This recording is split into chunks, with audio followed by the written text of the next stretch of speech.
Esta mañana estaban comentando en la radio una polémica o pequeña polémica que surge, distintas polémicas que surgen por el tema de la ventilación. Es muy interesante, a mí me interesa mucho ese tema, me ha gustado y ahora te voy a contar algo que descubrí. Y mirá vos cómo es la historia, ¿no? Cómo se repite. Eh, la polémica es porque está ahora, según la normativa que está vigente ahora, los colectivos, los taxis y las aulas, y los templos de paso también, deben tener ventilación, es decir, ventilación cruzada se llama esa, es decir, en un extremo del ambiente tenés que tener algo abierto para que entre el aire y en el otro extremo del salón tenés que tener abierto para que haya una corriente de aire, es decir, que el aire se renueve en el interior, es decir, el aire va saliendo por un lado y mientras va entrando por el otro, según sea la brisa dominante en ese momento, porque salvo algún raro momento, el aire está siempre en movimiento. Y para probar esto, un día que esté tranquilo, abrí una ventana y poné una vela prendida ahí y vas a ver cómo la llama de la vela fluctúa en algún sentido. O hacia adentro quiere decir que el aire está entrando, o hacia afuera que quiere decir que el aire está saliendo. Lo curioso es que vos habrás observado que en los edificios públicos antiguos, en los hospitales, en las clínicas, en las casas viejas, en las escuelas viejas, las puertas eran muy altas y tenían banderola arriba. ¿Sabés para qué es la banderola? Es por esa idea que había a fines del siglo XIX, a principios del XX, del tema que venía de esa cultura inglesa de las miasmas, así se llamaba. Tenían la idea de que las enfermedades, y ojo que no estaban muy lejos, pero que lo que contagiaba las enfermedades eran los olores, estaban cerca, porque los olores son partículas que están en el aire, pero una partícula para que uno lo sienta con la nariz, mirá vos, ¿para qué vale nuestra nariz?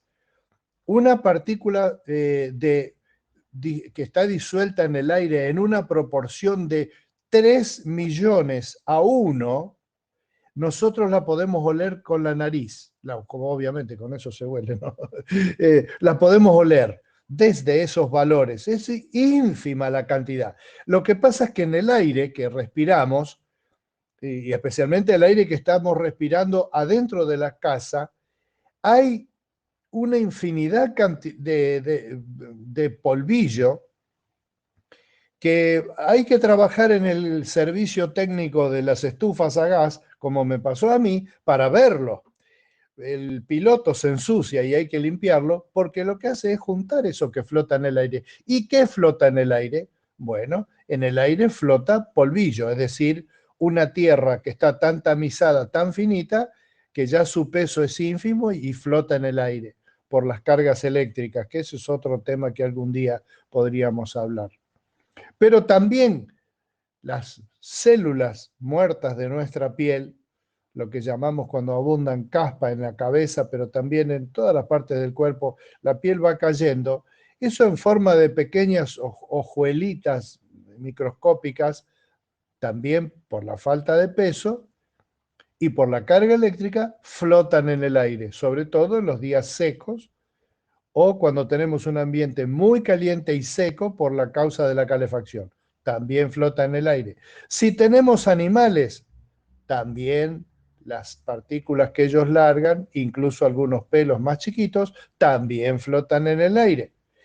Y el hollín que se genera cuando algo se quema, que no hace falta que haya una gran quemazón, sino simplemente encender una hornalla o encender un artefacto a gas, genera un hollín. ¿A dónde va? Va también al aire. Todo eso flota y gira y da vueltas alrededor de la casa, por eso es tan importante ventilar. Si vos te das cuenta, me he dado cuenta en la evolución de cuando trabajaba en las casas, que las casas de ahora tienen problemas de humedad y las casas de nuestros abuelos no tenían problemas de humedad. ¿Sabe por qué es? Por el cambio de los hábitos.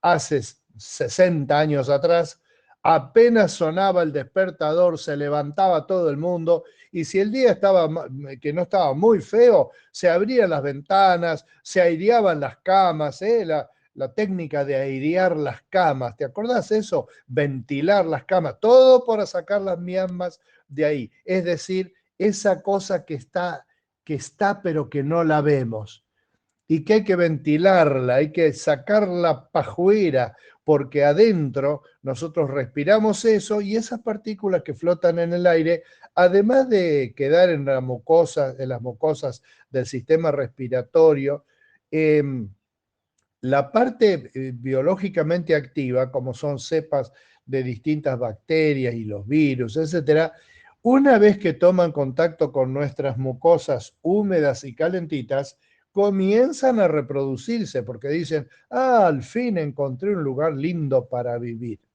Y yo quisiera usar esa ilustración para enfatizar el tema de la ventilación del aire, aparte de que te darás cuenta que hay que ventilar. Es preferible tener frío, y ahí está la paradoja, porque hay gente que cree que tomando frío se enferma, entonces cierra todo y no se da cuenta que no es el frío lo que enferma, sino el hecho de que cuando hace frío nos encerramos en ambiente y lo recontracargamos de partículas biológicamente activas y entonces se favorece el contagio y el contacto con estas pequeñas cosas que flotan en el ambiente.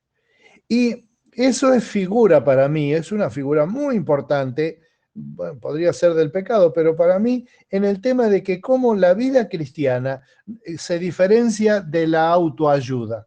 Vos escuchaste leer libros de autoayuda, videos de autoayuda, te dicen, vos tenés que confiar en el futuro y tenés que tener una actitud positiva, y todo eso tiene como base teórica la idea de que quizás si yo me lo propongo, lo logro.